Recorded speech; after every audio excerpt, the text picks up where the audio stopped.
A Bola Não Para está no ar para você que acompanha através da Live TV, canal 527 da Claro, quem é de São Paulo, Grande São Paulo e Baixada Santista. Você é do Grande ABC, canal 526 na Vivo TV, em São Paulo 609.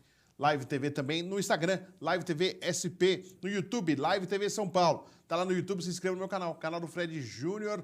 Toda semana uma entrevista inédita falando de esporte para você. Hoje recebendo um convidado para a gente falar muito de doping, de área médica, né? Cada vez mais, né? A parte da medicina esportiva crescendo com especialidades, com assuntos importantes. A gente tem não só no futebol, mas a gente teve há pouco aí os Jogos Olímpicos em Paris e, claro, muita discussão, né? Sobre doping, sobre reações, sobre contusões, né? Sobre procedimentos médicos cada vez mais importantes e decisivos para a carreira de um atleta, né? Para o bem e para o mal.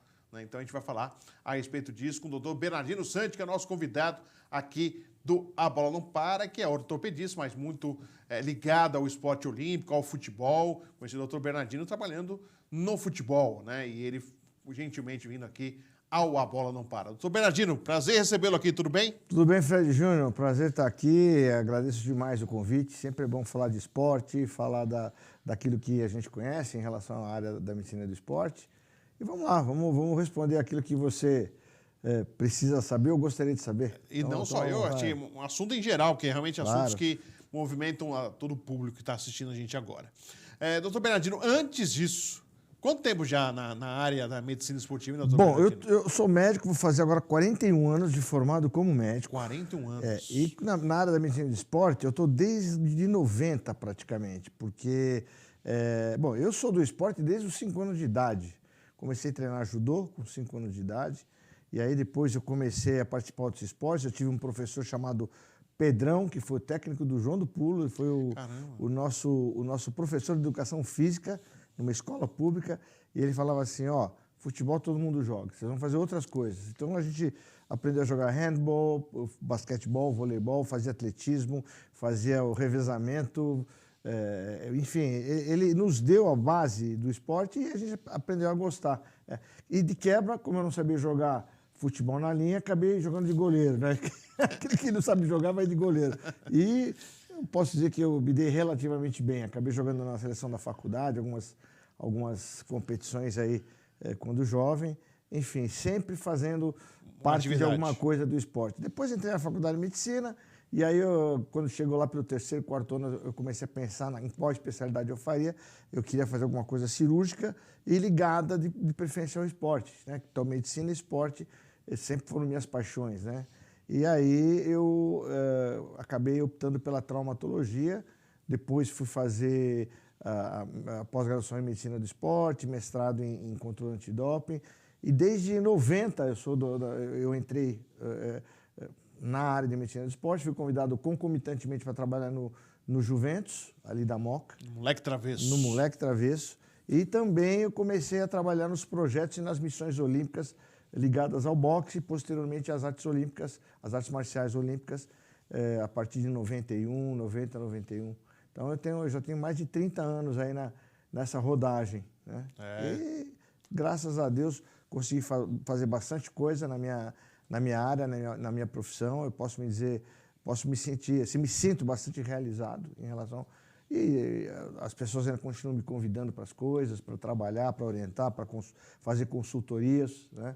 Hoje eu estou numa entidade internacional, né? Já é o upgrade daquilo que a gente faz em relação ao boxe, em relação a missões olímpicas também. Sim. E já estamos nos encaminhando aí para aposentadoria. Temos mais alguns anos ainda, mas vamos lá. Tem lenha para queimar ainda? Estamos preparando, obviamente, os nossos sucessores, os jovens médicos, né? Hoje a medicina do esporte, eu posso dizer que é uma especialidade que se tornou importante. É uma especialidade que existe desde a década de 50, que era esportes de atividade física. Mas ela nunca teve realmente um destaque como as pessoas fazendo a especialidade. Na minha época ainda, a gente fazia um curso na Universidade de São Paulo, de pós-graduação, e depois a gente fazia os TCCs e acabava recebendo a especialidade. Hoje nós temos as residências, temos uma prova muito difícil, que hoje essa prova ela é aplicada pela Sociedade Brasileira de Medicina do Esporte e do Exercício, da qual eu sou diretor hoje. Então, hoje é uma especialidade que engloba realmente pessoas que acabaram indo de encontro àquilo que é o esporte mesmo, que é o médico que atua diretamente no esporte. Então, é uma especialidade que se tornou muito importante no Brasil e no mundo. Né? E, aliás, também com as pessoas praticando mais o esporte, né? Então, é uma área que não atende só atletas, pessoas que vivem profissionalmente, né? É o que eu ia falar. A medicina do esporte, ela engloba o atleta diletante, amador, aquele que gosta de fazer a prática esportiva, e o atleta de alto rendimento, né? Eu sempre costumo dizer que o atleta de amador ou atleta saudável, de alto rendimento, já não é tão saudável assim, porque é o indivíduo que vai até o seu limite, às vezes até ultrapassando o seu limite, e acaba tendo alguns problemas orgânicos. Quando eles encerram as carreiras, eles geralmente têm as sequelas daquela prática de atividade, e nós aqui da Medicina do Esporte estamos exatamente aqui para amenizar esses problemas, tratar, criar situações de prevenção. Enfim, hoje nós temos uma tecnologia aplicada à medicina do esporte, nós temos a inteligência artificial, que também está na medicina do esporte, os diagnósticos são feitos precocemente, a fisiologia do esporte hoje consegue antever o atleta que está virando fio, com isso você consegue poupar, e eu posso dizer que um dos melhores departamentos hoje que faz isso é o do Palmeiras. Não é porque eu sou palmeirense, mas realmente... Por acaso, né? Mas realmente são profissionais muito capacitados. Quem conhece hoje o núcleo de saúde e desempenho e performance do Palmeiras sabe do que eu estou falando. Então, às vezes, até tem os meus grupos lá do Palmeiras, né? Que a gente os cornetas. Não, os amendoins. Não, porque o Abel errou, ele podia ter escalado A, B ou C. E a gente sabe que o jogador está virando fio. Então, o treinador, e o Abel é muito inteligente nisso, ele capta todos os dados que são coletados pela sua equipe, né, multiprofissional, que chegam à mão dele e falam, olha, esse atleta está virando fio, vamos dar um tempo, vamos colocar o outro, né? Eles têm um scout muito desenvolvido, eles têm um chip realmente que acaba avaliando o trabalho semanal do atleta. Então, a gente pode dizer que hoje todas essas ciências estão englobadas na medicina do esporte e no esporte como um todo. Né? Aliás, a medicina esportiva do Brasil é referência no mundo, né? É exatamente isso que eu ia falar. Nesses anos todos de Jogos Olímpicos dos quais eu participei, eu tinha um orgulho, né, de às vezes receber colegas de outros países que vinham na nossa missão, na missão brasileira, trazendo casos para discutir conosco. Tamanho respeito que as pessoas, e eu posso dizer que são dos 5 continentes, sim, que traziam para nós os problemas, e nós, claro, muito prazer e muito gentilmente colaborávamos com os colegas de outras partes do mundo, e muitas pessoas vêm aqui se tratar conosco. Atletas que estão fora do Brasil nos ligam perguntando, pedindo opiniões, perguntando sobre doping. Então, eu posso dizer com orgulho que a medicina do esporte do Brasil, se não é a melhor, está entre as top 3 ou 5 do mundo, com certeza. Com certeza. E Olimpíadas, quantas Olimpíadas, doutor Bernardino? Bom, eu estou em missões e projetos olímpicos desde 92, então se vão aí 6... Desde Barcelona, 92. 92, então é umas 7 Olimpíadas, 6, 7 Olimpíadas, talvez até mais. Mais ligado ao boxe, né, doutor Bernardino? Eu comecei ligado ao boxe, e quando eu acabei ficando incorporado ao Comitê Olímpico Brasileiro, eu acabei tratando de todas as demais modalidades, e especificamente acabei enveredando pelos esportes de combate. Então, boxe, taekwondo, luta olímpica, esgrima. E algumas vezes atletas do judô que estavam ali buscavam a nossa ajuda para a gente poder tratar, né? Então, eu posso dizer que hoje, depois fui para o MMA, então eu posso dizer que hoje no Brasil talvez eu tenha a maior casuística de artes marciais, seja comigo, apenas porque eu estou há mais tempo, né? Eu estou há mais tempo com competência, porque se fosse mais tempo, mas não fosse bom... E tem isso aí, a gente vai aprendendo, vai incorporando conhecimento, vai passando conhecimento, e graças a Deus tudo deu certo. Doutor Bernardino, uma coisa do boxe olímpico, sempre teve o capacete, tem que usar, não tem que usar, é melhor de usar do que não usar.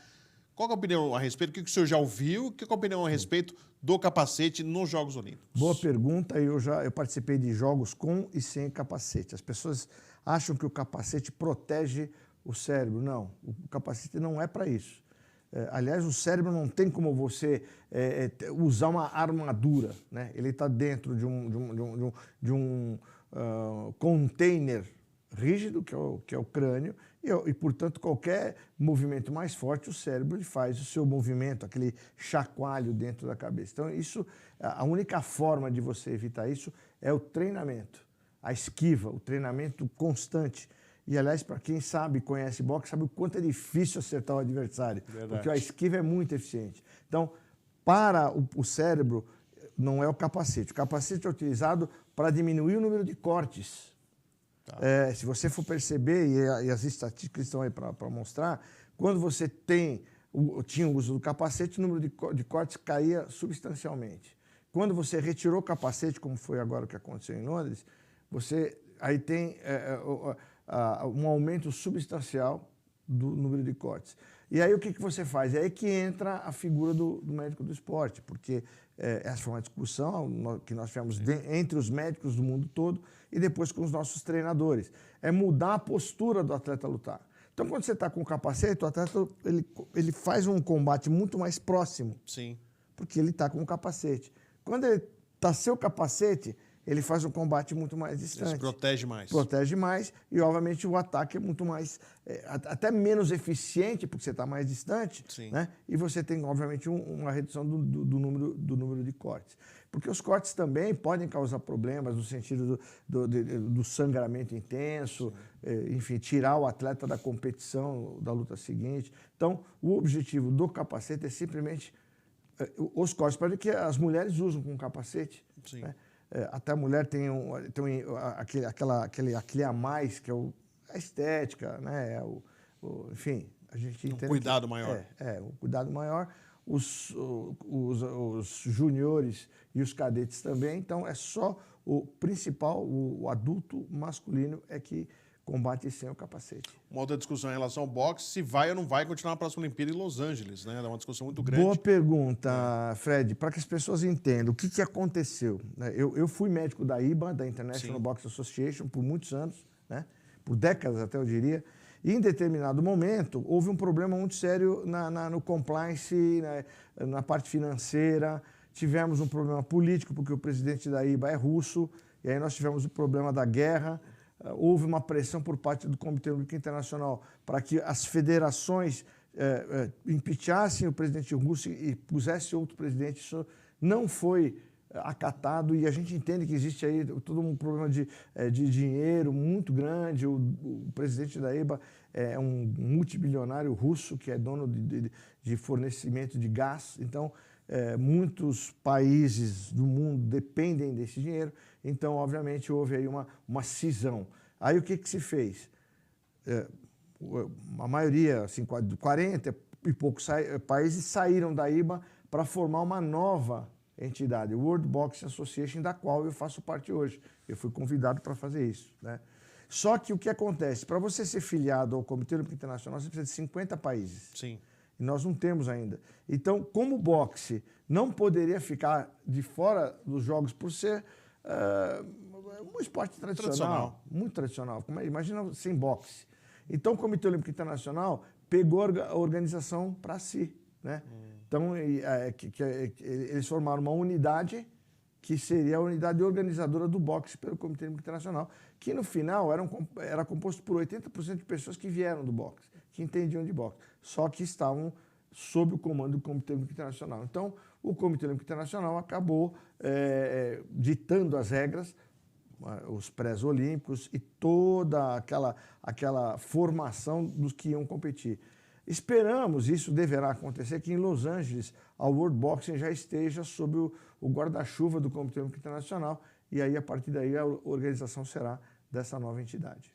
Nós estamos conversando com o Dr. Bernardino Santi, que é o nosso convidado aqui no A Bola Não Para. A gente vai para um rápido intervalo e a gente vai voltar para falar com o Dr. Bernardino Santi, um assunto super importante que é o doping. Ele é um dos especialistas para poder falar desse assunto que sempre cerca o esporte mundial, né? E a gente sempre vê casos aí emblemáticos, históricos, né? Na vida olímpica e também no nosso futebol. Então a gente vai para um rápido intervalo e já voltamos aqui no A Bola Não Para.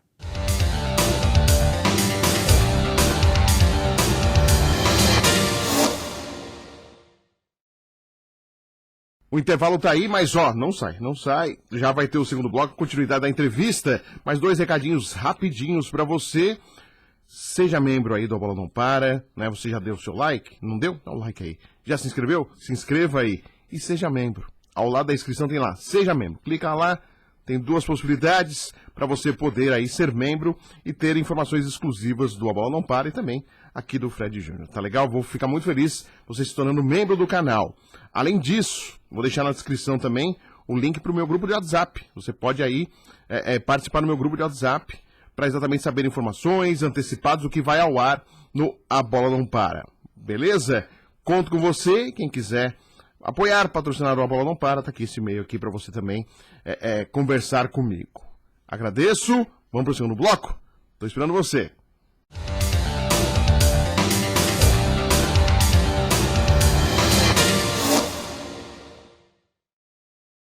A Bola Não Para está de volta para você, que acompanha através da Live TV, canal 527 da Claro, você que está em São Paulo, Grande São Paulo, Baixada Santista, canal 526 para quem está no Grande ABC e também para você que está ligadaço aí na Vivo TV, canal 609.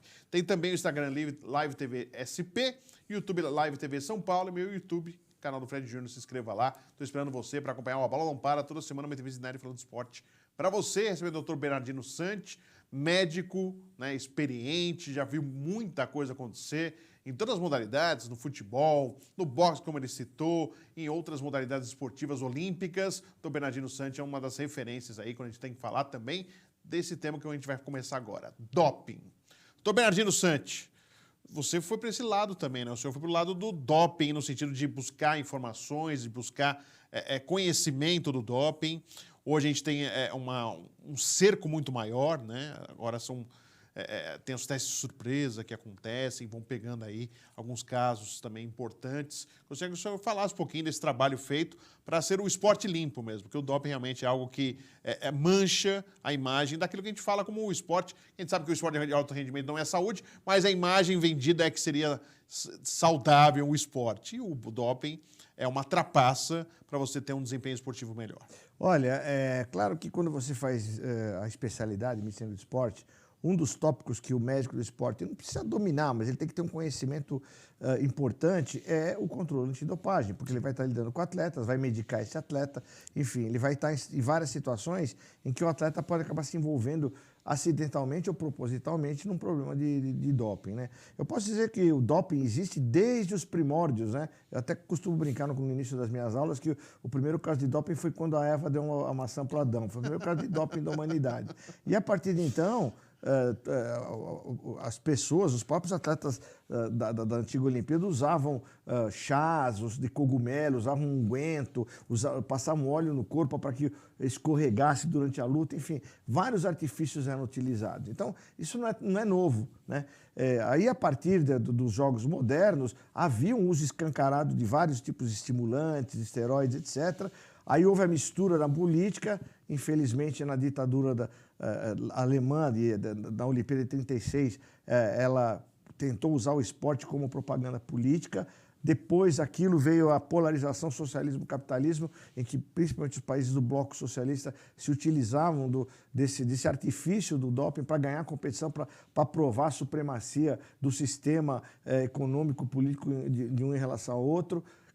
Caindo o muro de Berlim, de 89, começaram a entrar as marcas, o dinheiro, o interesse financeiro, enfim, todos os contextos acabaram desembocando para a utilização desse tipo de artifício, né? Na verdade, como existiu o controle antidoping na década de 50, já com o uso de esteroides, etc., somente em 68, nos Jogos do México, é que se criou o primeiro código e a primeira listagem de controle de doping. Aliás, no México, o doping foi até curioso, que foi de cerveja, né? Por terem bebido cerveja. Até o álcool estava banido. Né? Na verdade, primeiro foi uma competição teste em 66, na Copa da Inglaterra. Oficialmente foi em 68. Bom, enfim, por conta de todo esse tempo que passou, não havia uma padronização de procedimentos. Né? Por exemplo, na Holanda, as drogas recreativas eram liberadas, quando vinha para os jogos, eram proibidas. Então, estava uma maior confusão. Por isso se criou a WADA, que é a Agência Mundial, em 99. Em 2003, ela foi instalada em Copenhague, eu estava lá na instalação, e os países que pretendiam competir assinaram esse documento e o Brasil é um signatário. Então, a partir de então, todos os países que querem participar de Jogos Olímpicos estão sob a guarda-chuva do Comitê Olímpico Internacional, respeitam as regras da UADA. E aí começaram a se criar os códigos, as listagens e todas as coisas que... os kits, né, as padronizações, os oficiais treinados foram sendo criados para que houvesse o jogo limpo, que é esse o escopo do controle antidopagem, e depois de lá pela metade do século XX, dos anos 2005, 2006, começaram a ser criadas as NADOs, ou seja, as agências nacionais, e a nossa foi criada muito mais recentemente. E essas agências nacionais são aquelas que regulam, sob os governos mundiais, os controles antidopagem dos atletas. Então, criou-se um sistema, né? E aí, a partir daí, vieram os testes fora de competição, como você falou, Sim. E esses testes são muito importantes, são os chamados testes surpresa. Então, os atletas eles são obrigados a se colocar, se cadastrar, né? Alguns atletas que são escolhidos pela UADA. Então, você pega lá os top 3 do boxe do Brasil, pega esses top 3 e coloca na lista. E assim todos os esportes... Normalmente, os destaques das modalidades são... Das modalidades do mundo todo estão naquela listagem. E aqueles atletas são obrigados a declarar as 24 horas do dia dele.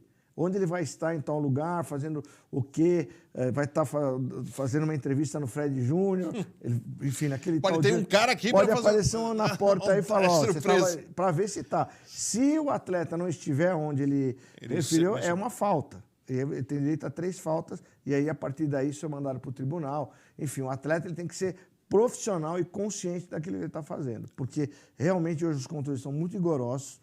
Você tem aí laboratórios que são credenciados para isso, são 32, 33 no mundo todo. Não adianta você fazer um laboratório importante aqui em São Paulo, porque não vale, tem que ser naquele laboratório credenciado. E criou-se um sistema que eu posso dizer que é assim, plenamente eficaz. Todos os anos o código e as listagens são renovados. Então, lá por setembro, outubro, as pessoas se reúnem e em janeiro é publicado o novo código.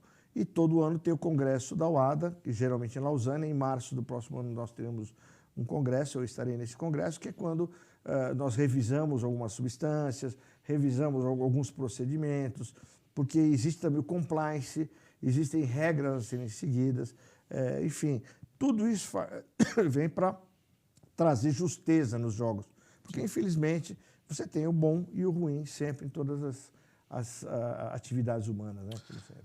Doutor Bernardino, a gente tem visto de uma forma mais comum aqueles que caem no doping por usarem remédios manipulados. E aí sempre com aquela... eu fiz lá numa farmácia, eles garantiram que era tudo certinho, procedimento, e aparece algo que é uma substância que está listada no doping. Claro, alguns realmente aconteceram isso. Mas tem outros que podem estar usando essa desculpa para se mascarar outras substâncias? Olha, existe uma frase que ela é objetiva. O atleta é responsável por aquilo que ele toma. A partir do momento que ele sabe daquilo e ele assina termos, não tem como usar isso como desculpa. Então, ele tem que ter em mente o seguinte, ele tem que usar o médico da sua confederação.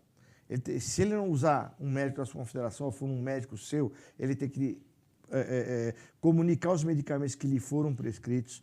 E os remédios manipulados também têm que ser feitos, manipulados em laboratórios de confiança, com credibilidade. Então, essa desculpa não cola mais. Isso realmente, porque o atleta hoje ele recebe muita informação. Eu posso falar pelos meus atletas do boxe que a gente tem palestras constantes com eles. Então, já aconteceu, e em geral, os atletas às vezes me ligam de outro lugar do mundo, do outro lado do mundo, às vezes 3 horas da manhã, toco o meu celular, o atleta está no Japão, e ele, eu fui no médico, está com uma dor de barriga, ele me prescreveu tal coisa. Lógico, o nome comercial pode mudar, mas o que tem dentro da fórmula? Manda para mim, eu dou uma olhada e falo, isso pode, isso não pode. Então, nós estamos conseguindo criar uma cultura, pelo menos aqueles atletas com os quais eu trabalho, que é para consultar. Porque não adianta falar que você não sabia. Existem casos lapidares. Por exemplo, teve um atleta uma vez de um time de futebol importante que chegou em casa com dor de cabeça e falou para o avô, estou com dor de cabeça. O avô deu um diurético para ele, que melhorava a dor de cabeça do avô, porque ele era hipertenso. E deu um diurético que o atleta tomou e acabou sendo pego no doping. Então é importante que o atleta não tome o remédio que a mãe, ou que o vizinho, ou que alguém falou. É perguntar para o médico. Até para uma simples dor de cabeça. Tem remédios muito bons, não vou falar marca para não criar problema, mas tem remédios muito bons para pessoas normais como nós. Sim. Mas o atleta não pode tomar qualquer remédio para dor de cabeça. Tem alguns que estão ali e estão proibidos. Então precisa tomar muito cuidado e perguntar sempre. E nós tivemos casos emblemáticos, né? O chá de coca do Zete, a Malrimage, que foi um produto... A pomada. Uma pomada, Eu participei né? desse caso aí também. Da Malrim. O Cielo também foi medicar em farmácia. Na farmácia não ficou tão bem caracterizado, mas eles compraram um pote enorme de comprimidos e todo mundo foi tomando dali, que nem passarinhos. E realmente depois se comprovou que houve a contaminação. No caso da Malrimage, ela usou uma pomada sem intenção nenhuma, que aqui continha Clostebol, que é um esteroide anabolizante. Que, aliás, foi uma pomada estética até, porque foi a doutora Lídia Cogos, que até na época era consultora na Jovem Pan, quando eu trabalhava. Exatamente. Como ela fazia a depilação, formava o ferimento, passava a pomada e aquilo lá absorveu. O Clostebol não tem aquela função assim, adequada. Vai ter um ganho esportivo. É que está no grupo. Então, por isso que ela foi pega. Eu participei da defesa dela, inclusive na época. E ela até largou mão, porque ela na época estava grávida da Sofia, da menina dela. Sim. Eu conheci a menina dela e acabou largando mão. E tanto é que depois de Pequim ela foi medalha de ouro. Né? Eu até tenho uma foto com ela, legal. Sabe, nós nos tornamos amigos. E foi um erro no sentido de... Ela não fez proposital para ganhar. Não foi. E o Zete foi a mesma coisa. Tanto é que hoje os atletas já não tomam esse chá. Vai na Bolívia, chá de coca. Mas não. aí contou muito o perfil do atleta, né? Sim, porque o Zete realmente era um cara de retidão. Não tinha nada a ver com a situação e ficou comprovado que era aquilo mesmo. Mas é incrível, né? O atleta tem que estar atento na alimentação também suplementação, porque os suplementos também podem ter. O suplemento é um problema à parte, porque muitas vezes no consultório, aí falando do atleta diletante, ele vai lá, começa a fazer uma atividade física, claro, ele faz o exame médico e fala, doutor, e aí, eu posso tomar um suplemento? Aí a primeira pergunta que eu faço, você come direito? Porque ele já quer tomar um suplemento, mas ele come lanche, fast food, né? Pizza, que é bom, sábado à noite uma pizza. Mas se você quer fazer uma atividade, você tem que ter um pouquinho de disciplina alimentar. Então, o suplemento é importante, mas tem que saber que o médico é que tem que prescrever, tem que conversar com o seu médico do esporte, com pessoas que tenham realmente a capacitação e boa intenção. Porque tem muita gente também, muito coleguinha, que prescreve esteroides anabolizantes. E vou aproveitar aqui o seu canal, porque nós lançamos, o Conselho Federal de Medicina lançou uma resolução atual, 2.333 em 2023, regulamentando a utilização por parte de muitos médicos que usavam de forma errada, inadequada e, claro, com fins financeiros, né? Infelizmente, nós temos maus profissionais e que garantem que dá certo sem problema nenhum para o corpo. E isso é uma mentira deslavada, né? Esses profissionais, infelizmente, são desonestos e essa regulamentação veio para realmente pegar no pé. O esteroide anabolizante ele é utilizado para doenças muito específicas. Ele tem a sua utilidade na medicina, mas tem que ser usado de forma muito adequada, não é da forma indiscriminada como está sendo feita hoje. A gente está na parte final, e a conversa do Dr. Bernardino poderia dar outras edições, mas eu estou na parte final, Dr. Bernardino. Só o caso do Gabigol, que é um caso emblemático, porque no caso dele ele não foi testado positivo. O que pôde atrapalhar e dificultar o exame, né? Ele não foi um cara educado, né? Não foi disciplinado. E ele está aí para ser julgado, ainda não está com um efeito suspensivo para poder jogar, mas é um caso emblemático que ele pode pegar um gancho aí, ou pelo menos manter-se a punição que ele tem até o ano que vem, até abril de 2025. É algo emblemático também como um exemplar para os atletas, né, doutor Bernardino? Olha, é claro que eu não vou falar especificamente do caso, porque eu não estava no local. Sim. Então nós vamos falar sempre de uma forma genérica e através das notícias que nós recebemos e que, obviamente, alimentam o contexto. O atleta tem que entender o seguinte, além de ele conhecer e não tomar medicamentos que são proibidos, ele tem que obedecer regras e obedecer uma espécie de um ritual. Então, quando ele está numa estação de doping e tem um oficial que está fazendo o controle, ele tem que respeitar as orientações que o oficial dá para ele. Então, por exemplo, se você vai fornecer o material, você tem que estar sob a supervisão direta, ou seja, o atleta vai fornecer o material, urinar, e o oficial vai olhar a urina saindo de dentro do aparelho urinário. Ele tem que olhar. Não cabe aí nenhum tipo de piada sexista, nenhum tipo de gracejo, nenhum tipo de desrespeito. Não cabe, isso não pode ser feito, porque o oficial é um profissional que está ali obedecendo às suas funções, e ele, obviamente, está tratando com todo respeito e com todo profissionalismo. E o atleta tem que fazer o mesmo. Então, esse tipo de coisa não pode acontecer. Ele não pode, por exemplo, querer dar um material na mão do oficial. O oficial não está autorizado a pegar a orelha, ele tem que ele próprio manipular o seu material. O médico que está com o atleta tem que respeitar também as orientações do DCO. Enfim, tudo isso é relatado. Quando você tem algum tipo de não conformidade, algum tipo de inconveniente ou até discussão, isso é relatado pelos oficiais que são treinados para isso e isso é remetido para as autoridades e eventualmente para o tribunal que vai julgar. Então, é importante que você saiba que o atleta ele tem que fazer tudo aquilo que é orientado porque existe um ritual que deve ser cumprido. Isso é estudado, assim, muito estudado pela UADA. Por exemplo, eu falei, a urina não pode ser manipulada pelo oficial, para que ele não seja acusado de ele ter colocado alguma coisa dentro da urina. Então, isso tudo tem uma razão, tem um porquê. Doutor Bernardino, quem está assistindo e quer saber um pouquinho mais, o que pode acompanhar do senhor aí nas redes sociais? Bom, eu tenho lá o meu Instagram, que é @SantiBernardinoOficial, com 2 Os juntos, né? Eu tenho o meu canal no YouTube. Aliás, opa, tá chique, hein, doutor Bernardino? Eu falei das minhas 2 paixões, medicina e esporte. Eu tenho uma terceira paixão, que é a música, né? Desde garoto também eu gostava de acompanhar a música. Hoje nós temos uma banda ali de rock and roll clássico. Beleza, hein? Nós brincamos um pouquinho, então nós temos o nosso canal Música, Medicina e Esporte, que procura sempre falar de assuntos que conectem as 3 áreas, sempre que possível, né? Então nós temos lá, por exemplo, tem um episódio lá do Bob Marley, né? Nós colocamos o Bob Marley, mas falamos do tumor que matou o Bob Marley, né? E os cuidados que as pessoas têm que ter. Então nós temos lá o Dezembro Laranja, que é a proteção, que é a prevenção do câncer de pele, o Outubro Rosa, Novembro Azul, sempre de uma forma bem humorada, sempre num contexto esportivo, enfim, sempre procurando trazer informação, mas de uma forma mais agradável para que as pessoas possam, enfim, ter uma vida mais saudável. Doutor Bernardino, prazer recebê-lo senhor aqui no programa. Vai ter outros convites, com certeza, para o senhor participar. Espero estar aqui sim, muito bom, gostei. Um abração para o senhor. Ótima aqui, parabéns. Obrigado. Agradecendo ao doutor Bernardino Santi, foi o nosso convidado dessa semana do A Bola Não Para, que volta semana que vem, sempre convidado inédito falando de esporte para você. Até lá.